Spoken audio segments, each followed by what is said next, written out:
ខ្ញុំឃើញថាឈុតគ្រឿងអលង្ការរបស់ Kim Kardashian ដែលគាត់បានពាក់មកចូលរួមកម្មវិធី Met Gala ឆ្នាំ2025នេះមើលទៅគឺលេចធ្លោខ្លាំងមែនទែនក៏ប៉ុន្តែអត់ដឹងថាមូលហេតុអីបានអត់សូវមាន website ណាឬមួយក៏ content creator ណានិយាយពីគាត់សោះព្រោះថាឈុតរបស់គាត់ពាក់មកហ្នឹងគឺលេចធ្លោខ្លាំងណាស់ណាអ្នកទាំងអស់គ្នាក៏ដូចខ្ញុំអត់អ្នកទាំងអស់គ្នាមើលខ្សែករបស់គាត់ហ្នឹងគឺគាត់ពាក់3ជាន់ចូលគ្នាអ្នកទាំងអស់គ្នាជាន់ទី1ហ្នឹងគេហៅថា choker ជាប្រភេទខ្សែកដែលជាប់ជាមួយនឹងកអ្នកទាំងអស់គ្នាខ្សែកមួយហ្នឹងគឺមានទម្ងន់ដល់ទៅ153.11ការ៉ាត់ហើយដាំដោយពេជ្រពងក្រពើនិងពេជ្រមូលហើយបើនិយាយពី color វិញគឺ color D និង color G ចំពោះការប៉ាន់ស្មានគឺគេប៉ាន់ស្មានថាខ្សែកហ្នឹងអាចមានតម្លៃចន្លោះពី4ទៅ8លានដុល្លារចំពោះខ្សែកទី2វិញគឺមានទម្ងន់62.61ការ៉ាត់ហើយក្នុងហ្នឹងគឺមាន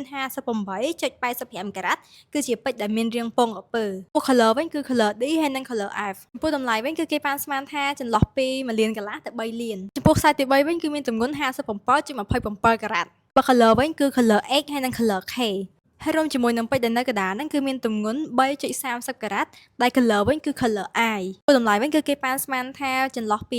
75,000ទៅ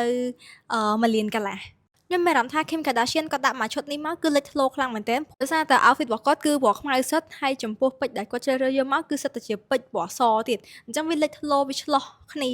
ធ្វើឲ្យគាត់មើលមកគឺកាន់តែមានភាពលេចធ្លោហើយទាក់ទាញខ្លាំងមែនទែនចឹងអ្នកទាំងអស់គ្នាវិញគិតមិនដែរ